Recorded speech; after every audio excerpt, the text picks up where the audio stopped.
I want my husband Rangaraj to give me 8 lakhs. So இந்த clarification என்னன்னா, ஒரு பொண்டாட்டிக்கு கடன் இருக்கு, இல்ல ஒரு பொண்டாட்டிக்கு ஒரு வாண்ட் இருக்கு, அத வந்து அவ பக்கத்து வீட்டுக்காரண்ட கேட்பாளா இல்ல புருஷன்கிட்ட கேட்பாளா?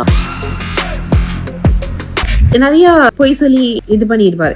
அப்புறம் என்ன வந்து கன்வின்ஸ் பண்ணுவாரு, காலில் விழுவாரு, கட்டி பிடிச்சி கதறுவாரு, சாரி தங்கம் தப்பு பண்ணிட்டேன், அப்படி பண்ணிட்டேன், இப்படி பண்ணிட்டேன், மன்னிச்சிரு, எனக்கு நீ இல்லாம வாழ முடியாது, அப்படி இப்படின்னு அழுவாரு.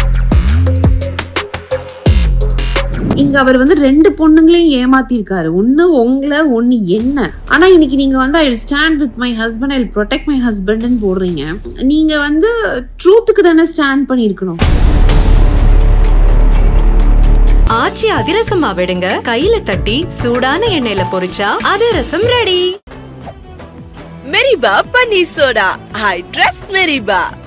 ஹாய் மக்களே. ஸோ இந்த வீடியோ ரிகார்டிங் எதுக்குன்னா, நேற்று வந்து ஸ்டேட்மெண்ட்டுக்கு நான் ஒரு கிளாரிஃபிகேஷன் கொடுக்கணுங்கிறதுக்காக தான். I'm not a person like என்ன சொல்றது, சும்மா அந்த வீடியோ பர்சன் கிடையாது. நான் வந்து வீடியோ எடுத்து இன்ஸ்டாகிராமில் போடுறது அதெல்லாம் வந்து என்ன பார்த்தீங்கன்னா, அது ஃபர்ஸ்ட் வீடியோ நேற்று நான் போட்டிருந்தேன் கிளாரிஃபிகேஷனுக்காக. அண்ட் அகெயின் இன்னைக்கு ஒரு கிளாரிஃபிகேஷன் கொடுக்கறதுக்காக தான் இந்த வீடியோ.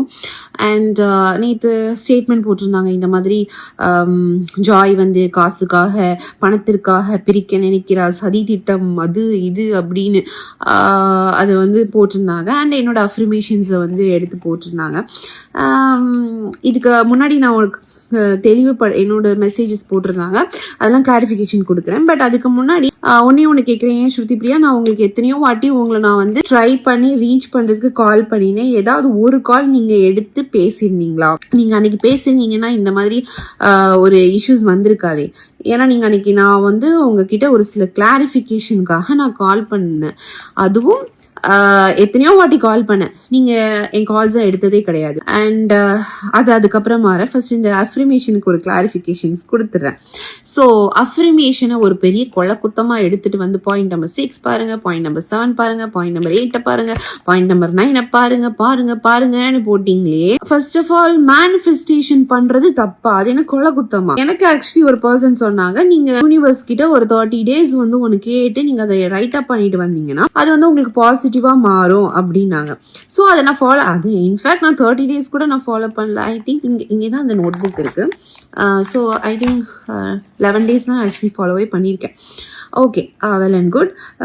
ஸோ அதில் வந்து அவங்க பாயிண்ட் நம்பர் போட்டு அப்படி இப்படின்னு போட்டிருந்தாங்க.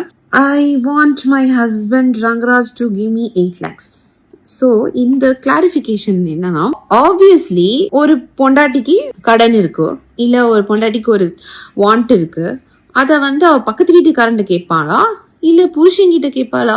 சோ மாதம்பட்டி ரங்கராஜ் என்னோட ஹஸ்பண்ட், ஓகேவா? சோ கால்ட் ஹஸ்பண்ட், கல்யாணம் பண்ணிட்டாரு. சோ ஆப்வியஸ்லி ஹஸ்பண்ட் தான். இன்ஃபேக்ட் அவர் தான் கல்யாணம் பண்ணாரு, நான் கல்யாணம் பண்ணிக்கிறேன்னு சொல்லி கல்யாணம் பண்ணாரு. அந்த ஸ்டேட்மெண்ட்டை இப்போ வேற மாதிரி மாத்தி சொல்றாரு. சோ அதை நான் அந்த கிளாரிபிகேஷன் கொடுத்துட்டேன். சோ அவர் கல்யாணம் பண்ணாரு, ஒரு குடும்பம் நடத்தினாரு, ஒய்ஃப்னு எல்லார்கிட்டையும் இன்ட்ரோ பண்ணாரு. ஈவன் நாங்க வெளியே போகும்போது அவரோட பிசினஸ் பார்ட்னர்ஸோ இல்லைன்னா பிசினஸ் ஈவென்ட் பண்றவங்கள யாரையாவது மீட் பண்ணாலே அவர் வந்து மை ஒய்ஃப் ஜாய் கிறிஸ்டல்டான் தான் இன்ட்ரோ பண்ணுவாரு.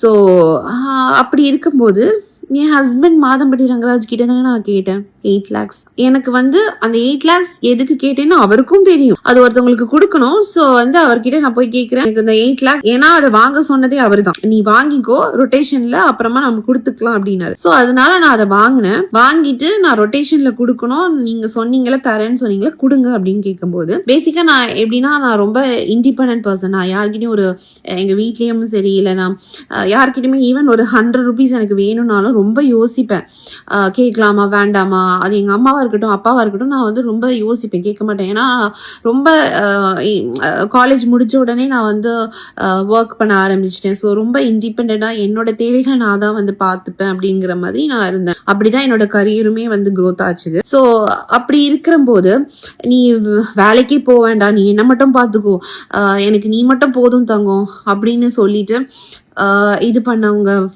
மிஸ்டர் ரங்கராஜ். நான் வந்து எல்லாத்தையும் என்னோட கரியர் அவருக்காக விட்டேன், அது அவருக்கே தெரியும். ஸோ அப்படி இருக்கும்போது என்னோட தேவைகளை யார் பார்த்துக்கணும்? So called husband Madhampatti Rangarajan.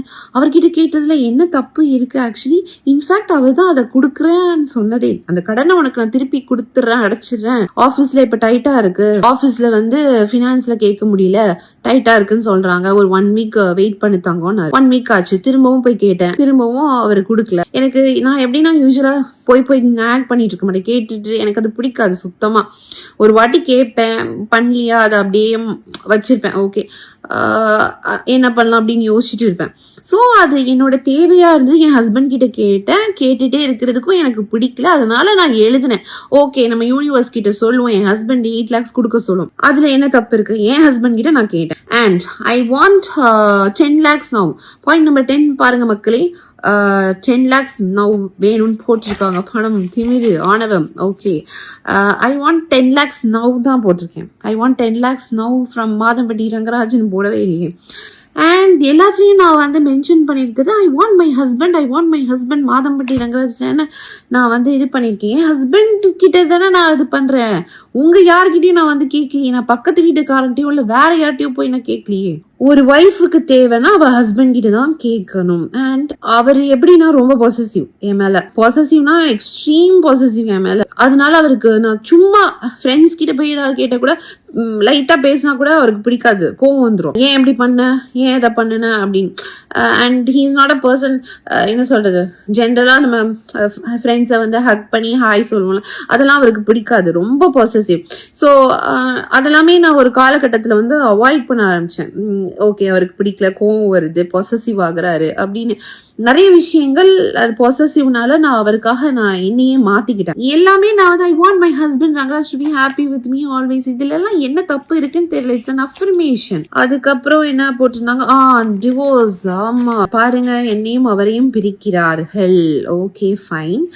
நான் என்ன கேக்குறேன்னா, அவரு ஃபர்ஸ்ட் ஆஃப் ஆல் 7 years செப்பரேஷன்ல இருக்கிறேன், எனக்கும் ஸ்ருதி பிரியாவுக்கும் சம்மதமே கிடையாது, பசங்களுக்காக தான் நான் கம்யூனிகேட் பண்றேன் அப்படின்னு ஒரு பொய்ய சொல்லி என்னை ஏமாத்தி கல்யாணம் பண்ணிக்கிட்டாரு. அவங்க வீட்டுக்கெல்லாம் போயிருக்கேன், என்னோட மாமனார் மாமியார் வீட்டுக்கு போயிருக்கேன். அங்க அந்த மாதிரி எந்த பர்சனையும் நான் பார்த்தது கிடையாது. இன்ஃபேக்ட் இவர் என்கிட்ட வந்து என்னை கல்யாணம் பண்ணதுக்கு அப்புறம் ஸ்ருதி பிரியா கிட்ட சொல்லிட்டாரு. ஸ்ருதி பிரியாக்கு ஓகே சொன்னா தங்கம், எல்லாமே okay, she doesn't have any problem நம்ம கல்யாணம் பண்ணதுல அப்படின்லாம் தான் சொன்னாரு என்கிட்ட. அண்ட் இன்ஃபேக்ட் அவங்க வீட்லயே எல்லாருக்குமே தெரியும், அவங்க அம்மா எனக்கு தாலியில குங்குமம் வச்சு என்ன பிளஸ் பண்ணியிருக்காங்க. என் பையன் வந்து இப்பதான் ஹாப்பியா இருந்து சந்தோஷமா அவன் சிரிச்சு அவனை ஒருத்தன் இவ்வளோ டேக் கேர் பண்றதை நான் இப்பதாம்மா பாக்குறேன். எப்பவுமே நீங்க 2 பேரும் சந்தோஷமா ஒருத்தருக்கு ஒருத்தர் அன்னுன்யமா இருக்கணும் அப்படின்லாம் வந்து என்ன பிளஸ் பண்ணியிருக்காங்க அந்த வீட்டுல, கோயம்புத்தூர்ல.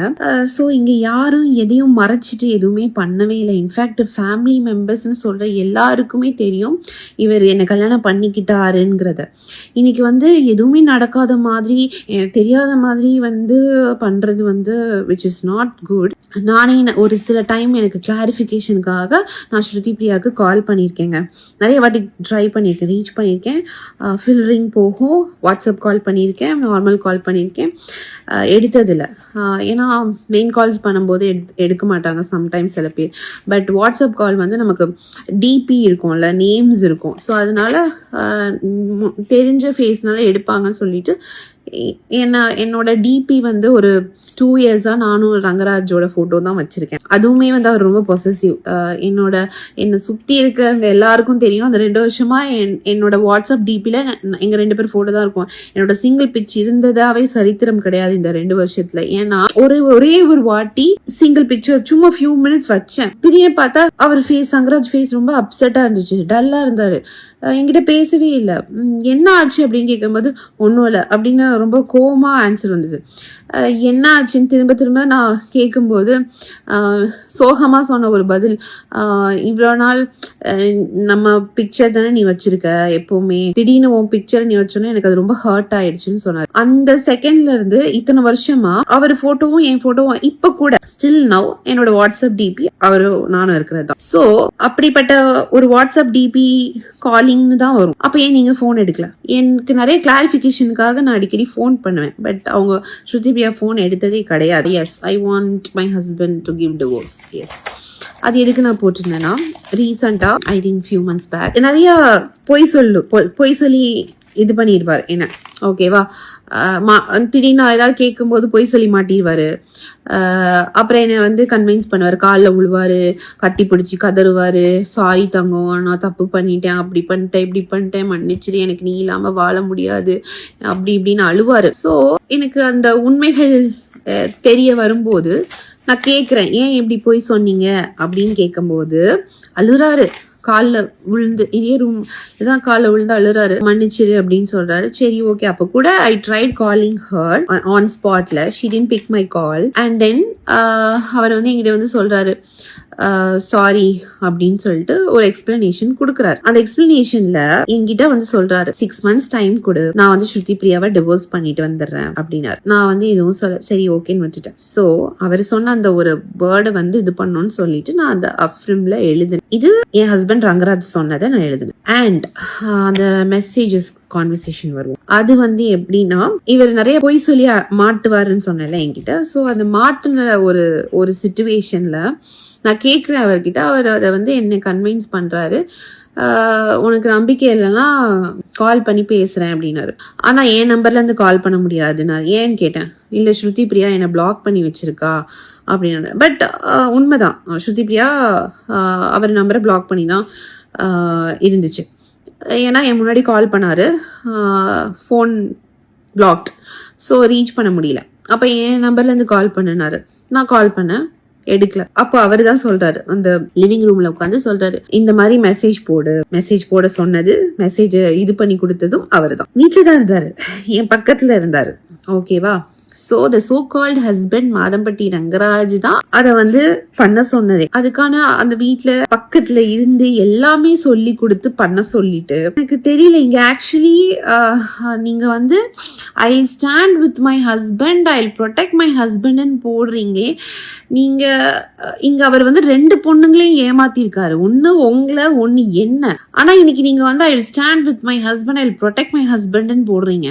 நீங்க வந்து ட்ரூத்துக்கு தானே ஸ்டாண்ட் பண்ணிருக்கணும், உண்மைக்கு தானே நீங்க நிக்கணும் அன்னைக்கு. ஆனா நீங்க இல்லையே.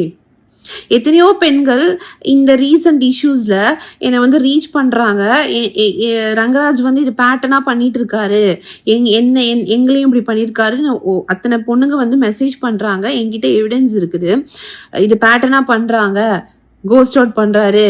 அதுவும் மெயினா டிவோர்ஸ் ஆன அவங்க எல்லாரையும் பாத்தீங்கன்னா எல்லாமே டிவோர்ஸ் ஆன பெண்கள், இல்ல டிவோர்ஸ் பண்ண வைக்கிறாரு, அந்த மாதிரி தான் என்கிட்ட இருக்குங்க மெசேஜஸ். அவங்க எல்லாரும் சொல்ற இதெல்லாம் பாத்தீங்கன்னா எல்லாரையும் ஒரே மாதிரி கோஸ்ட் அவுட் பண்ணி போயிருக்காரு, ஒரு க்ளோஜர் கொடுக்காம. அப்ப நீங்க அத்தனை பேருக்கும் நீங்க நின்று இருக்கணும்ல, ஏன் நிக்கல? அது எவ்வளவு பெரிய அந்த பொண்ணுங்களோட சாபம், அந்த பொண்ணுங்களோட கர்மா சுத்திக்கிட்டே வரும்ல. உண்மைக்காக நின்று இருக்கணும்ல, ஏன் ஸ்டாண்ட் நீ எடுக்கல? இன்னைக்கு இதனால ஒரு குழந்தை அஃபெக்ட் ஆயிட்டு இருக்கு. ஆனா ஒட்டுமொத்த ஃபேமிலி மெம்பர்ஸும் இதுக்கும் அந்த குழந்தைக்கும் உங்க வீட்டு வாரிசு. தப்புக்கு துணை போக வேண்டாம். தப்புன்னு தெரிஞ்சும் அந்த தப்பை வந்து நம்ம அப்ரிஷியேட் பண்ணோம்னா, நான் ஜென்ரலா சொல்றேன், அப்ரிஷியேட் பண்ணோம்னா நாளைக்கு இதே தப்பு இன்னும் எத்தனை பேருக்கும் நடக்கும்ல. அதனால நிறைய பேர் பாதிக்கப்படுவாங்க. இன்னைக்கு அவர் பண்ண தப்பால இங்க ஒரு சின்ன உயிர் பாதிச்சுட்டு இருக்குது. அதுக்கு எந்த ரெஸ்பான்சிபிலிட்டியும் இல்ல, ஆன்சரும் இல்லாம ஒரு பர்சன் கில்ட் ஃபீல் கூட இல்லாம ஜாலியா எனக்கும் அதுக்கும் சம்பந்தமே இல்லாத மாதிரி இருக்கிறதுலாம் ரொம்ப தப்பு. அது என்ன சொல்றது, யாரா இருந்தாலும் ஒரு குற்ற உணர்ச்சின்னு ஒண்ணு இருக்கும். பட் இந்த பர்சனுக்கு எப்படி அது இல்லாம போச்சுன்னே தெரியல. தப்பு பண்றாங்களா, அதுக்கு துணை போகாதீங்க. ஏன்னா நாளைக்கு இது ரிப்பீட் ஆகும். ஏன்னா ஓகே நம்ம வீட்டுல சப்போர்ட் பண்றாங்க, அப்போ நம்ம நிறைய தப்பு பண்ணலாம், ஒன்னும் பிரச்சனை இல்லை அப்படிங்கிற ஒரு மைண்ட் செட்டுக்கு ஆண்கள் வந்துருவாங்க. வேண்டாம், அது ரொம்ப பெரிய தப்பு. உண்மைக்கு போராடுங்க, துணை நில்லுங்க. தப்பு பண்றதுக்காக வந்து கூட நின்று அதை வந்து இது பண்ணாதீங்க. இதனால பாதிக்கப்படுறது 2 பொண்ணுங்க, அந்த சைடும் இந்த சைடு நான். அண்ட் குழந்தைங்க, அந்த சைடு இருக்க குழந்தைங்க, இந்த சைடு இருக்க குழந்தைங்க. இது வேண்டாமே, அது ரொம்ப தப்பா இருக்குது. இன்னைக்கு உங்களுக்கு அது ரொம்ப என்ன சொல்றது, I will stand with so called husband அப்படின்றத வந்து உண்மைக்காக நம்ம ஸ்டாண்ட் பண்ணுங்களேன். நான் வந்து ஜென்ரலா சொல்றேன், I'm not targeting one person here. ஜென்ரலா பப்ளிக்கு நான் சொல்றேன், தப்புக்கு துணை போகாதீங்க. அந்த தப்பை சரி செய்ய பாருங்க. அப்படி இல்லைன்னா அந்த தப்பை திரும்ப திரும்ப பொய் மேல போய் பேசி பேசி பேசி அந்த தப்பை மறைக்கணும்னு நினைக்காதீங்க. அதாவது முந்தானேத்து ஒரு ஸ்டேட்மெண்ட் அவர் விட்டாரு, அது ரொம்ப பாதிக்கப்பட்ட ஒரு ஸ்டேட்மெண்ட். கொச்சப்படுத்திட்டாரு. அவரோட குழந்தைய அவர் கொச்சப்படுத்தி ஒரு கேள்வி கேட்கிறாரு. அந்த சின்ன உயிர் என்ன பண்ணுச்சு? நீ பண்ண தப்புக்கு நீ ஒன்ன கேள்வி கேள, நீ அந்த குழந்தைய எப்படி கேள்வி கேட்கிற? எனக்கு புரியல. கொஞ்சமாவது கில்ட் ஃபீல் இருந்ததுன்னா யாருமே இந்த மாதிரி பண்ண மாட்டாங்க. எனக்கு நிஜமாவே என்ன சொல்லன்னு தெரியல. பிகாஸ் டெலிவரி ஆகி 1 வீக் தான் ஆகுது. ஸ்டேட்மெண்ட் மேல ஸ்டேட்மெண்ட் விடுறீங்க, எனக்கு புரியல. ஒரு தப்பு பண்ணிட்டாங்க, அந்த தப்பை வந்து ஹைட் பண்ணணும்னு நினைக்கிறது வந்து பெரிய தப்பு. அது இப்ப எல்லாருக்குமே தெரிய வந்துருச்சு. இப்ப மாதம்பட்டி ரங்கராஜ் ஹேஸ் 2 வைஃப், 2 கல்யாணம் பண்ணியிருக்காரு, குழந்தை இருக்கு, அந்த சைடும் இருக்கு, இந்த சைடும் இருக்கு. இது எரேஸ் பண்ணா எரேஸ் ஆகாது இல்ல. அந்த தப்பு நம்ம அழிச்சிடலாம் நினைச்சா அது இது காலம் ஃபுல்லா கண்டினியூ ஆயிட்டே தானே இருக்கும். இது அவரோட வாரிசு, மாத்த முடியாது இல்ல. சோ கொச்சப்படுத்தாதீங்க, அவ்வளவுதான் நான் சொல்றேன். ஆச்சி அதிரசமா விடுங்க, கையில தட்டி சூடான எண்ணெயில பொரிச்சா அதிரசம் ready. Meriba paneer soda. I trust Meriba.